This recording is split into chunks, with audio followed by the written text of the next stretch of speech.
आजच्या व्हिडिओमध्ये सर्व वीज कामगारांचे हार्दिक स्वागत। मित्रांनो, आज पाहूया वीज कामगारांच्या वार्षिक वेतनवाढीतील म्हणजेच इन्क्रिमेंट रेशोमधील गौड बंगाल। तत्पूर्वी आपण जर माझ्या चॅनलवर नवीन असाल तर चॅनलला सबस्क्राइब करा, बेल आयकॉन प्रेस करा, व्हिडिओला लाईक आणि शेअर करायला विसरू नका आणि हो, कॉमेंट करायलाही विसरू नका, कारण आपल्या कॉमेंटमुळेच नवनवीन विषयावर व्हिडिओ बनवण्याची प्रेरणा मिळते। चला तर सुरू करूया आजचा व्हिडिओ। व्हिडिओच्या प्रारंभीच इन्क्रिमेंट संबंधात काही महत्त्वाचे प्रश्न पाहूया। वार्षिक इन्क्रिमेंट ठरवण्याचे निकष कोणते?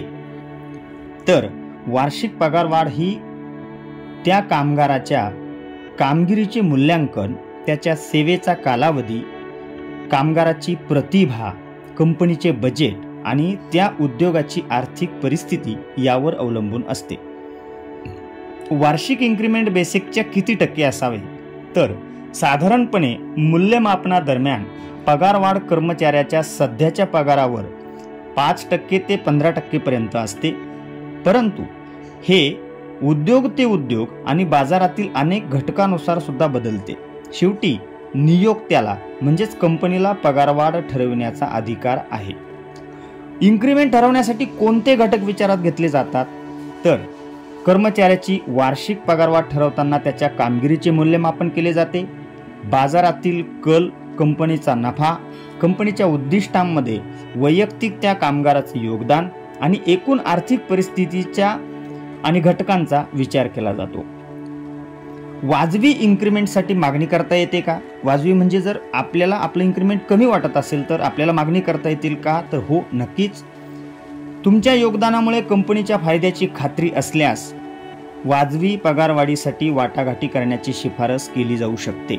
वाटाघाटी दरम्यान एक आकर्षक स्ट्रॉंग प्रपोजल बनवून आपल्या कामाचे मूल्यमापनाच्या डेटासह तशी मागणी आपल्याला करता येते। आता पाहूया वार्षिक इन्क्रिमेंट रेशो कसा काढायचा ते। तर आपल्या मूळ पगारावर दरवर्षी आपल्याला लागू होणारे इन्क्रिमेंट हे आपल्या वेतन श्रेणीमध्ये आपल्याला पाहायला मिळते। उदाहरणार्थ, समोर तंत्रज्ञ पदाची वेतन श्रेणी आपल्याला दिसत आहे। त्यातील 25,880 रुपये हे मूळ वेतन आहे, तर त्यावर 505 रुपये हे वार्षिक इन्क्रिमेंट आहे। आता इन्क्रिमेंटचा रेशो म्हणजे काय?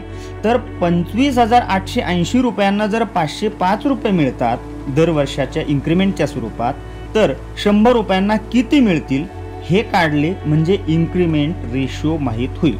तुम्ही तुमच्या पदानुसार तुम्हाला लागू असलेला इन्क्रिमेंट रेशो माहिती करून घेऊ शकता। आपण तुलनात्मक दृष्ट्या काही पदांचा इन्क्रिमेंट रेशो आज पाहणार आहोत। सुरुवात करूया वर्ग 4 तंत्रज्ञ या पदापासून। तंत्रज्ञ व समतुल्य पदांची जी वेतन श्रेणी आहे ती 2018 ची, तर 25,880 रुपयांची। त्यांचा इन्क्रिमेंट रेशो काढला तर तो आपल्याला मिळतो 1.95 म्हणजे 1.95%। आता काल परवा महावितरण कंपनीच्या 2023 ते 28 पगारवाढी संदर्भातील परिपत्रके आली आहेत। त्यात मूळ वेतनात 19% वाढ केलेली आपल्याला दिसते। त्यानुसार जे 505 रुपयांचं मागचं इन्क्रिमेंट होतं त्यातही 19% वाढ करण्यात आली। म्हणून आपण नवीन वेतन श्रेणी ती सुद्धा टाकून पाहूया। तर नवीन वेतन श्रेणी 30,800 रुपयांची आहे, त्यावरचं इन्क्रिमेंट आता 605 रुपयांचं आहे, तरीही 1.9 म्हणजेच 1.9% हा इन्क्रिमेंट रेशिओ आहे तंत्रज्ञ पदाचा, तंत्रज्ञ व समकक्ष पदाचा। पगारवाढीच्या नंतरही इन्क्रिमेंट रेशिओमध्ये काहीही बदल झालेला नाही। पुढचं पद पाहूया। तर पुढचं पद आहे सिनियर टेक्निशियन। जुनी वेतन श्रेणी आहे 27,130 रुपयांची, जुने इन्क्रिमेंट 610 रुपये, याची टक्केवारी येते 2.2%। याही पदाची नवीन वेतन श्रेणी टाकून पाहूया।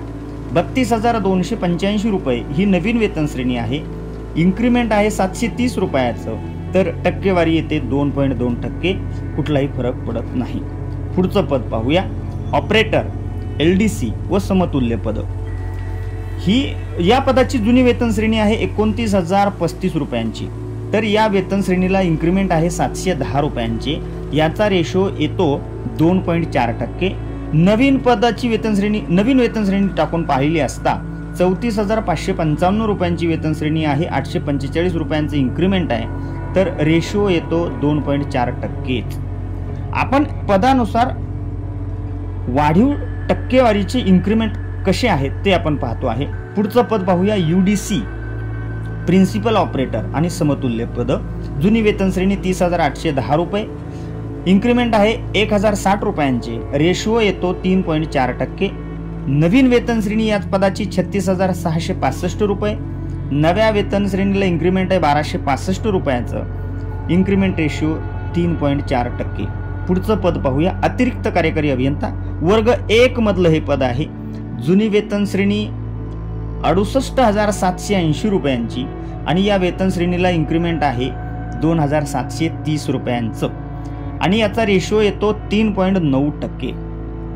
आता नवीन वाढीनुसार 81,850 रुपयांचा पगार आहे आणि इन्क्रीमेंट आहे 3,250 रुपयांचं, तर 3.9% हा या पदाचा रेशो आहे. पुढची वेतन श्रेणी सिनियर मॅनेजर. या पदाची जुनी वेतन श्रेणी 68,150 रुपये, त्यांचं इन्क्रीमेंट आहे 2,730 रुपयांचं आणि रेशो काढला असता तो येतो 4%. नवीन वेतन श्रेणी जर घेतली 81,100 रुपयांचं नवीन त्यांना वेतन आहे आणि त्याचा इन्क्रीमेंट अमाऊंट आहे 3,250 रुपयांची, तरीही टक्केवारी 4%चीच येते. पुढची आणि शेवटची वेतन श्रेणी पाहूया मित्रांनो. ही सर्वात महत्त्वाची वेतन श्रेणी आहे, कारण या पदाच्या वेतन श्रेणीला सर्वात जास्त टक्क्यांचा रेशो येणार आहे. ही वेतन श्रेणी आहे डेप्युटी मॅनेजर, HR किंवा अकाउंट मधली. तर या पदाचा मूळ पगार 45,800 रुपये, त्यावर इन्क्रीमेंट आहे 2,165 रुपयांची आणि यांची टक्केवारी आहे 4.7%. नवीन वेतन श्रेणीनुसार 54,505 रुपयांचा पगार, नवीन इन्क्रीमेंट 2,580 रुपयांचं, रेशो 4.7%. एकंदरीत काय, एका बाजूला सर्वात कमी म्हणजे 1.9%, तर दुसऱ्या बाजूला सर्वात जास्त म्हणजे 4.7%चा रेशो. त्यामुळे एक महत्त्वाचा प्रश्न निर्माण होतो की एकाच वीज उद्योगात हा फरक का केला, कोणी केला, कधीपासून केला, याला जबाबदार कोण? आता जुने लोक सांगतात त्या काळी आम्हाला काही कळत नव्हतं किंवा कळू दिलं जात नव्हतं, पण हा फरक एकूण नोकरीचा विचार करता गरीबाला आणखी गरीब करणारा तर श्रीमंताला आणखी श्रीमंत करणारा आहे.